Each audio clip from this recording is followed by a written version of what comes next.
Hey guys, John here. Welcome to 5-Minute Presets. Today we're in Serum, and today's video we're going to make a very simplistic sub bass that I feel works on a lot of different songs, and it's just an easy way to fill the low end with very minimal effort here. So let's go ahead and go to Menu in the preset, and let's start the clock here. So first thing that we want to do is change the saw wave to a sine wave. So let's go to Analog, and let's go to Basic Shapes, and we're cool with this one. And same for Oscillator B. Let's go to Analog, Basic Shapes. So we have two of the same waveform here. Now for number B, or letter B, let's turn the level all the way down so we're not hearing it, and let's drop the octave down by 1. And right now we just have a sine wave. And let's bring this up just a little bit for the attack so we don't get that clicking anymore.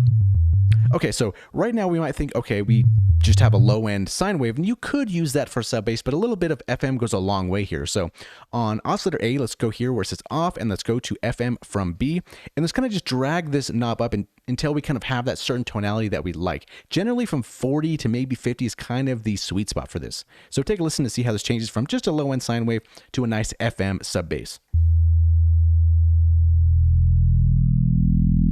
So anywhere around here, 50 might be pushing it a little bit, but if you go maybe like 45, you get that low end, but you also get that additional harmonics here that kind of really make it shine. So for something like this, to make it a little bit more realistic here, let's drop down the sustain just a little bit here.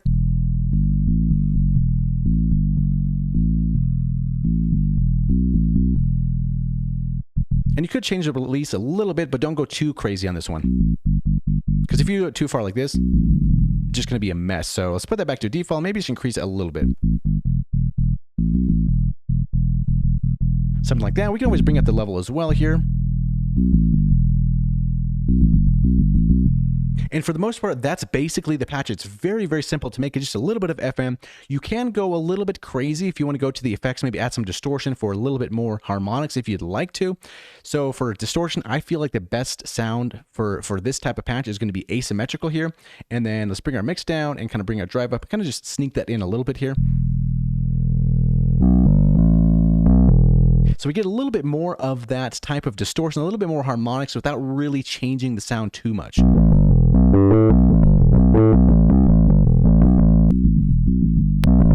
So if you have a problem where this patch isn't really poking through the mix and you would like it to, even though generally it's not supposed to poke in the mix, it's kind of just supposed to hold the low end.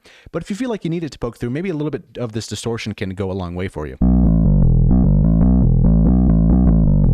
And also sounds a little bit more like a real bass, especially for something like this.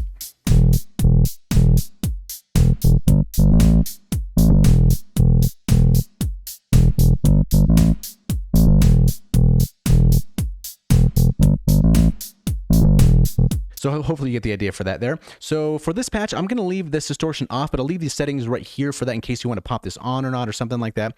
Or you know what we can actually do? Let's turn this back on. Let's bring our mix all the way down and maybe use a macro for that. So the first macro, let's bring this all the way to the mix knob and let's see how far we should go. Actually, that might be fine to have like a full power kind of thing, something like that. So let's double click this here and let's change this to distortion. So distortion, something like that. So yeah, if that's the case, we have this macro here. If you want to just clean, we can have it like that.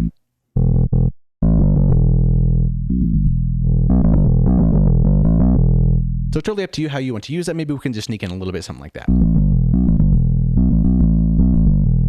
And you can go a little bit more crazy if you'd like to by using some noise, maybe like a, let's go to attacks, miscellaneous, and maybe something like the kick transient, maybe 3. So we have that kind of sound. So let's do a one shot. So we have a little bit of level like that, and maybe get an envelope and kind of put it on that level. Just kind of sneak it in just a little bit. If you want something kind of like that, maybe a tiny bit less. So it's kind of barely noticeable, kind of not. And then other thing you could do as well, if you kind of want to make it a little bit more realistic, is use an LFO on the semitone pitch here. So let's bring this note here all the way to the left and maybe make a quick little curve like this. Take this off BPM, slow this down or speed it up depending on how you want it to sound. Let's turn this to envelope and drag this to the semitone and make sure to hit Shift and Alt and make it unipolar. So we have this kind of effect going. Maybe drag this down a little bit less, something kind of like that. Like you'll hear it more in the high-end notes, but this patch isn't necessarily meant to be played high notes, but more down here. Maybe turn on the mono and maybe a little bit of slide, depending if you want that.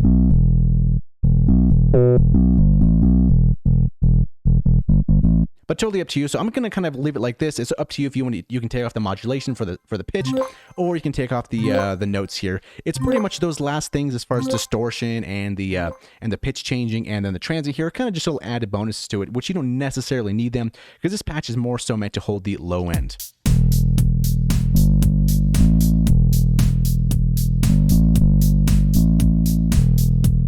And keep in mind, last thing before we let you go here, this FM from B knob here. So right now we're at 45%. The higher you go, the more low end you're going to lose, but you're going to get a little bit more harmonic structure on the top end. So it's kind of a balance here. So the less that you go here, the more low end you're going to get, but it's not going to be as defined. So that's kind of the wiggle room. Maybe like really high 30s to maybe low 50s is kind of where you want to be in the ballpark for a patch like this. But yeah, I thought I'd mention that before we let you go. So let's call this the sub bass of doom. If you want to get the sub bass of doom, there's a link in the video description below, and it can be yours. So thank you so much for watching, and we'll see you in the next video.